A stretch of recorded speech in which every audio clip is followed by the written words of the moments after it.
Wasalis, pendapat yang ketiga, innal jamaah, sesungguhnya jamaah, hiya jamaah itu adalah jamaatus sahabah, jamaahnya para sahabat Nabi, alal khususi, secara khusus. Pendapat yang ketiga, yang dimaksud jamaah itu adalah para sahabat itu toh. Berarti kalau disuruh netepi jamaah itu artinya suruh ngikuti sahabat Nabi. Itu pendapat yang keberapa? Ketiga. Fa innahum, maka sesungguhnya mereka iku alladzina, orang-orang aqamu, yang menegakkan mereka imadaddin, pada tiang-tiangnya agama. Wa arsau, dan menancapkan mereka autadahu, pada pasak-pasaknya agama. Ngerti pasak apa? Pasak itu kalau pak tukang-tukang dulu yang bikin rumah dari kayu itu, kayunya dibor terus dipaku, pakunya pakai apa? Pakai kayu, itu namanya pasak. Wahum, dan mereka alladzina, orang-orang la yajtami'una, yang tidak akan sepakat mereka ala dhalalatin, atas kesesatan, aslan, sama sekali. Karena yang telah menegakkan tiangnya agama adalah para sahabat. Yang menancapkan pasak-pasaknya agama, yang menjadikan agama ini kuat adalah para sahabat. Dan kalau ada dalil dikatakan bahwa umat Nabi Muhammad tidak akan sepakat atas kesesatan, menurut pendapat ini, itu maksudnya adalah sahabat Nabi. Wa qad yumkinu, dan sungguh memungkinkan, kadang memungkinkan, artinya bisa jadi sepakat di atas kesesatan, fiman, di dalam orang, siwahum, selain mereka. Wa qad yumkinu, dan kadang memungkinkan atau sungguh memungkinkan, fiman, di dalam orang-orang, siwahum, selain mereka sahabat, apa dalika, demikian itu sepakat di atas kesesatan. Adapun selain sahabat Nabi, bisa jadi mereka sepakat atas sesuatu yang salah. Pendapat yang ketiga yang dimaksud jamaah adalah khusus sahabat-sahabat Nabi. Sebab merekalah yang telah menegakkan tiang agama dan menancapkan pasak-pasaknya. Dan merekalah orang-orang yang tidak mungkin bersatu atau sepakat di atas kesesatan. Adapun selain sahabat Nabi, ada kemungkinan mereka sepakat atau bersatu dalam kesesatan.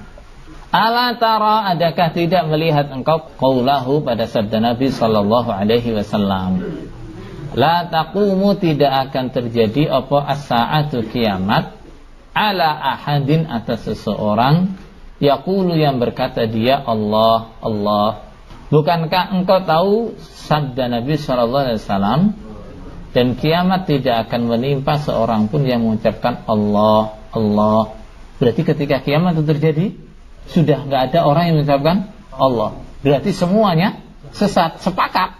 Wa qaulahu, dan sabda Nabi, la taqumus saah, tidak akan terjadi apa saat kiamat illa kecuali ala syirarin nas, atas sejelek-jeleknya manusia. Jadi saat kiamat itu terjadi, semuanya adalah orang-orang jahat, orang-orang jelek. Berarti sepakat di atas kesesatan. Dalilnya begitu. Dan sabda Nabi SAW, kiamat tidak akan mengenai kecuali manusia-manusia yang paling jelek. Maksud dua hadis tersebut, saat kiamat terjadi tidak ada satupun orang iman, bahkan yang bisa mengucapkan Allah pun tidak ada. Berarti waktu itu semuanya sesat. Faqad akhbara, maka sungguh telah mengkhabarkan alaihi salatu wassalam Nabi, anna minal azman, sesungguhnya sebagian dari beberapa zaman, azmanan, ada beberapa zaman, yajtami'una, yang sepakat mereka fiha, dalam zaman, ala dhalalatin, atas kesesatan, wa kufrin, dan kekufuran. Nabi dalam hadis itu mengkhabarkan bahwa Nabi SAW telah mengkhabarkan dalam dua hadis tersebut bahwa dari sekian zaman ada beberapa zaman yang mereka sepakat atas kesesatan dan kekafiran di zaman itu. Qalu, mereka berkata, para ulama mengatakan, wa mimman, dan termasuk orang qala yang berkata dia bihadzal qaul, dengan ucapan ini adalah Umar bin Abdul Aziz. Umar bin Abdul Aziz. Mereka mengatakan di antara ulama yang berpendapat seperti ini adalah Khalifah Umar bin Abdul Aziz. Farawa, maka meriwayatkan siapa Ibnu Wahb bin an Malik. Qala, berkata siapa Imam Malik, Malik bin Anas.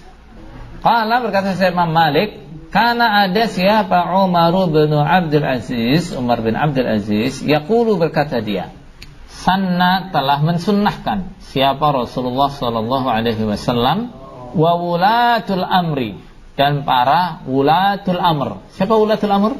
Pemerintah, para khalifah, para amir, min ba'dihi setelah Nabi sunanan pada beberapa sunnah. Nabi, para khalifah setelahnya telah memberikan beberapa contoh, beberapa sunnah. Al-akhdhu mengambil itu ya mempraktekkan, mencontoh. Lihat dengan sunnah itu adalah tasdiqun, membenarkan li kitabillah pada kitab Allah. Mengambil sunnahnya Nabi, sunnahnya para khalifah, itu adalah berarti percaya pada Al-Quran. Wastikmalun, dan menyempurnakan li ta'atillah, pada taat Allah, dan menyempurnakan ketaatan kita kepada Allah. Kenapa? Karena dalam Al-Quran kita diperintahkan taat kepada Rasul. Kemudian Rasul juga perintah kita untuk mengikuti sunnahnya para khulafaur rasyidin. Wa quwwatun, dan kekuatan ala dinillah, atas agamanya Allah, menjadikan agama ini kuat. Kenapa? Karena adanya perpecahan yang melemahkan Islam itu karena apa? Karena lemahnya pegangan pada Al-Quran, hadis, dan sunnahnya para khalifah. Laisa, tidak ada li ahadin, bagi seorang pun, apa tabdiluha, menggantinya, wala, dan tidak taghyiruha, merubahnya. Apa bedanya diganti dan dirubah itu? Diganti itu yang ini disingkirkan terus didatangkan yang baru. Dirubah itu gimana? Dirubah ini yang ada ini ada tapi terus dimodifikasi. Itu namanya dirubah. Wala, dan tidak apa an-nadharu, melihat, mempertimbangkan, fima, di dalam apa-apa, khalafaha, yang menyelisih pada sunnah. Tidak seorang pun berhak menggantinya, tidak seorang pun berhak merubahnya, dan tidak seorang pun boleh mempertimbangkan pendapat, pandangan, ajaran, perilaku, contoh yang menyelisihi sunnah Nabi dan para khalifah. Nah, artinya apa? Kalau itu menyelisihi sunnah Nabi, sunnah para khalifah, sudah pasti itu salah. Dia nggak perlu menoleh ke sana. Man, barang siapa ihtada, dia menjadikan petunjuk dia biha, dengan sunnah, muhtadin, maka dia mendapatkan petunjuk. Artinya dia mesti benar. Barang siapa yang menjadikan sunnah Nabi dan para khalifah sebagai petunjuknya, dia mesti benar. Waman, dan barang siapa istansara, yang berharap pertolongan dia biha, dengan sunnah, mensurun, ditolong. Orang yang berharap pertolongan dengan menetapi sunnah Nabi dan sunnahnya para khalifah, dia pasti ditolong. Waman, dan barang siapa khalafah, yang menyelisih pada sunnah, ittaba'a, maka mengikuti dia ghaira sabilil mu'minin, pada selain jalannya orang-orang iman. Berarti dia sudah menyelisihi jalannya orang-orang iman. Wa wallahu, dan memerintahkan padanya siapa Allah ma pada apa-apa tawalla, yang mengatur atau menetapi dia. Artinya Allah membiarkan dia dalam kesesatannya. Wa aslahu, dan memasukkan siapa Allah padanya jahannam, pada neraka jahannam. Wa sa'at masira, wa sa'at, dan sejelek-jeleknya, terus sangat jelek apa jahannam, apa namanya masiran, tempat kembalinya. Jahannam adalah tempat kembali yang paling jelek. Ibnu Wahab meriwayatkan dari Imam Malik, Umar bin Abdul Aziz berkata, Rasulullah SAW dan khalifah setelahnya telah mensunnahkan beberapa sunnah atau mengajarkan beberapa ajaran. Menerima atau mengamalkannya berarti iman pada kitabullah, Al-Quran, menyempurnakan ketaatan kepada Allah, dan menjadikan agama Allah kuat. Tidak seorang pun boleh mengganti, merubahnya, atau mempertimbangkan untuk menerima atau menolaknya. Tidak seorang pun boleh atau mempertimbangkan pendapat yang menyelisihinya, atau mempertimbangkan pendapat yang menyelisihinya. Siapa menjadikannya sebagai petunjuk, maka dia akan mendapat petunjuk. Siapa mencari pertolongan dengan menetapinya, dia pasti ditolong. Dan barang siapa menyelisihinya, berarti telah mengikuti selain jalan orang-orang iman. Allah membiarkannya dalam kesesatan yang ditetapinya, dan memasukkannya ke jahanam, dan jahanam adalah sejelek-jeleknya tempat kembali. Faqala, maka berkata siapa Malik, mengomentari ucapannya Umar bin Abdul Aziz, fa'ajabani, maka mengherankan padaku, artinya aku takjub, apa azmu Umar, keteguhan Umar, ala dzalika, atas demikian itu, yang tetapi sunnah. Imam Malik pun berkata, yang mengomentari ucapan Khalifah Umar bin Abdul Aziz, aku takjub pada keteguhan Umar bin Abdul Aziz untuk berpegang pada sunnah. Artinya apa? Imam Malik sangat setuju, mengapresiasi ucapannya Umar bin Abdul Aziz. Fa'ala hadzal qaul, maka atas dasar pendapat ini lafdzul jamaah, lafaz al-jamaah iku mutabikun mencacoki lirriwayatil ukhra, pada riwayat lain, fi qaulihi dalam sabda Nabi sallallahu alaihi wasallam. Apa lafadznya? Ma ana alaihi wa ashabi. Ma apa-apa, ana yang aku Nabi, alaihi atas ma wa ashabi dan sahabat-sahabatku. Jadi hadis perpecahan itu riwayatnya satu, sintani wa sab'una fin nar wa wahidatun fil jannah wa hiyal jamaah. Dalam satu riwayat bunyinya begitu.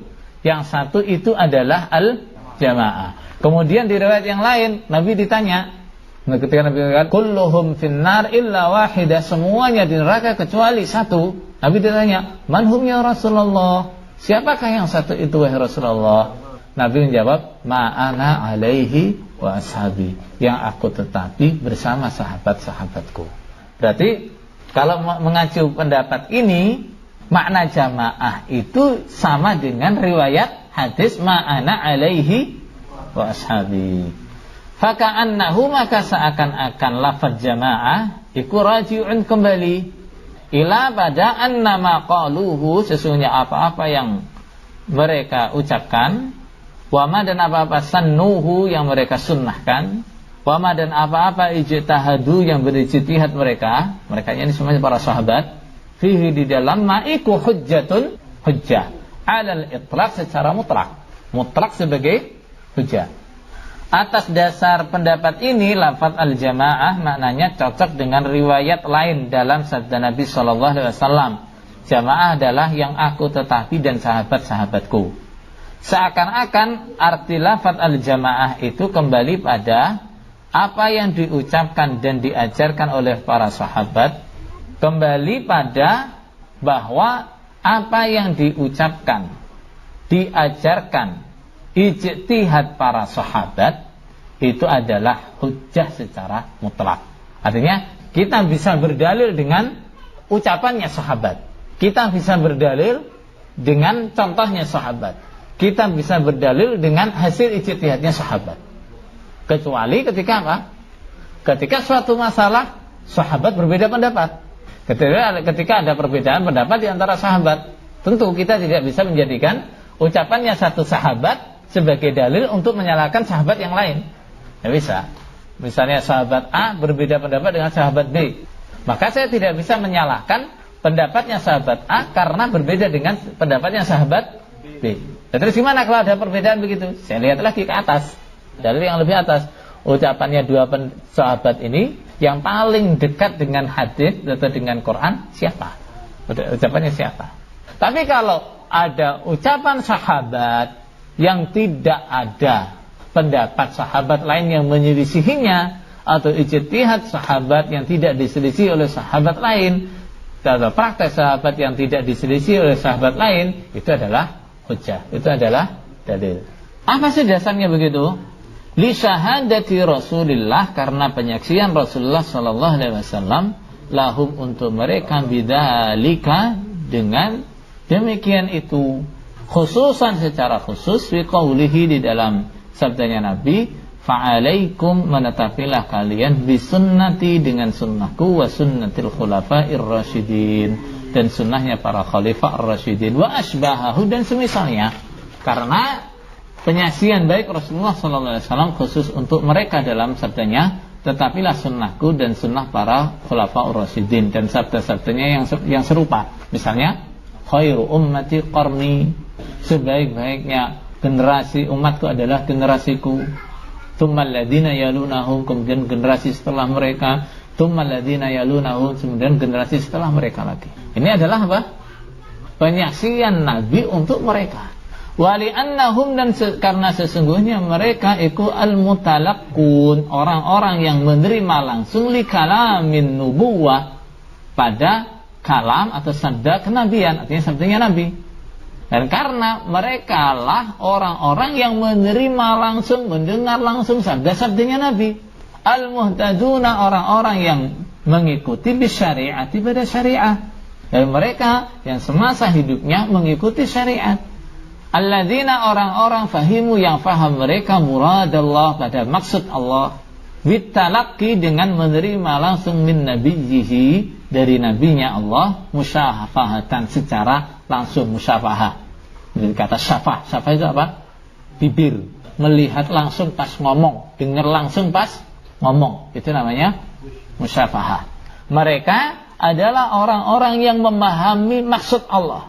Artinya Al-Quran ini artinya bagaimana? Mereka yang paham. Kepahaman itu mereka dapat dari mana? Langsung musyafahah dengan Nabi. Jadi mereka dapat langsung penjelasan itu langsung dari Nabi. Ala ilmin, atas dasar ilmu mereka tahu. Wa basiratin, dan awas tahu betul. Bimawatinit tasyri', dengan tempat-tempatnya tasyri'. Apa tasyri' itu? Penentuan syariat. Artinya syariat ini ditetapkan dalam kondisi seperti apa atau di mana. Wa qara'inil ahwal, dan qara'in itu apa? Faktor-faktor yang di luar. Faktor-faktor di luar apa? Yang berkaitan langsung dengan syariat itu. Artinya konteksnya seperti apa? Bi khilafi ghairihim, berbeda dengan selain mereka. Dan mereka ketika musyafahah dengan Nabi, menerima langsung penjelasan Nabi, mereka tahu, paham betul, ngerti betul Nabi bersabda seperti itu di mana, kapan, terus konteksnya seperti apa. Mereka paham betul. Fa'idan, dan karena mereka lah yang menerima langsung sabda Nabi, yang mengikuti petunjuk syariat, yang memahami maksud firman Allah dengan menerima langsung dari Nabi sallallahu alaihi wasallam ketika beliau bersabda, tahu dan sangat mengerti dengan tempat, waktu dan kondisi yang berkaitan dengan penetapan syariat. Beda dengan orang-orang selain para sahabat. Faidan, maka ketika itu, kalau begitu, kullu ma, setiap apa-apa, sannuhu, yang mensunnahkan mereka, fahuwa, maka ma itu adalah sunnatun, sunnah. Berarti semua yang mereka sunnahkan, mereka contohkan, itu adalah sunnah yang harus dicontoh. Min ghairi nadharin, tanpa melihat, fihi, di dalam ma, artinya tanpa harus mempertimbangkan ini bagaimana, enggak, ini benar apa enggak. Yang disunnahkan oleh sahabat itu mesti benar. Bi khilafi ghairihim, beda dengan selain mereka.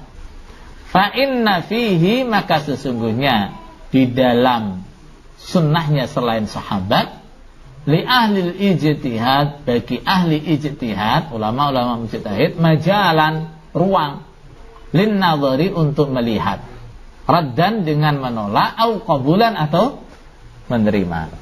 Kalau sunnah selain para sahabat, ulama-ulama yang mujtahid, mereka punya hak untuk menilai, punya ruang untuk menilai ini akan diterima atau ditolak.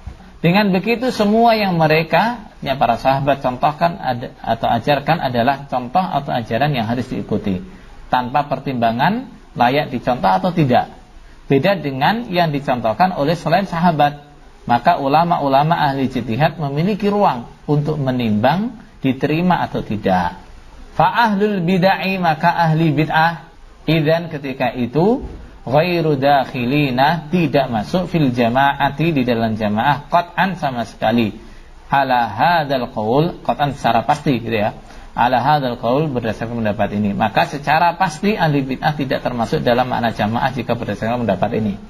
Bahkan ulama pun, walaupun dia tingkatnya mujtahid atau dia tingkatnya ya bukan mujtahid, mereka menyelisihi sahabat, itu sudah ditolak.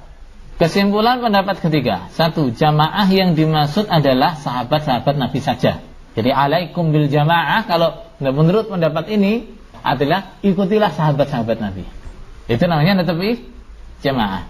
Yang kedua, menyelisih sahabat Nabi dalam pemahaman syariat maupun masalah menentukan keimaman, berarti keluar dari jamaah. Yang ketiga, ulama-ulama setelah sahabat tidak boleh menyelisih sahabat dalam pemahaman syariat maupun masalah keimaman. Yang ketiga, ahli bid'ah sudah pasti tidak masuk dalam pengertian jamaah. Yang kelima, keimaman yang sah adalah seperti keimaman yang diakui di zaman sahabat-sahabat Nabi SAW. Jadi kalau kita mengatakan ini sah atau tidak, lihat zaman sahabat seperti itu apa enggak? Karena apa? Kita tidak boleh menyelisihi apa yang dipraktikkan oleh para sahabat dulu. Coba terapkan yang ada sekarang dengan yang ada di zaman sahabat dulu. Seandainya ini adanya di zaman sahabat dulu, ini diterima apa enggak? 6. Ketika terjadi perbedaan masalah keimaman, maka para ulama bertugas mempelajari dan mengakui yang lebih dekat dengan keimaman yang diakui di zaman sahabat dan orang Islam yang lain mengikuti para ulama, dan orang Islam yang lain mengikuti para ulama. Begitu. Ketika terjadi perbedaan masalah keimaman, maka gimana? Ini tugasnya para ulama. Para ulama ngaji, meneliti. Jadi di antara orang-orang yang mengklaim sebagai imam itu, kalau di zaman sahabat mana yang kira-kira diakui? Tugasnya ulama ngaji itu. Terus nanti orang-orang Islam yang lain gimana? Mengikuti piye kesimpulannya para ulama.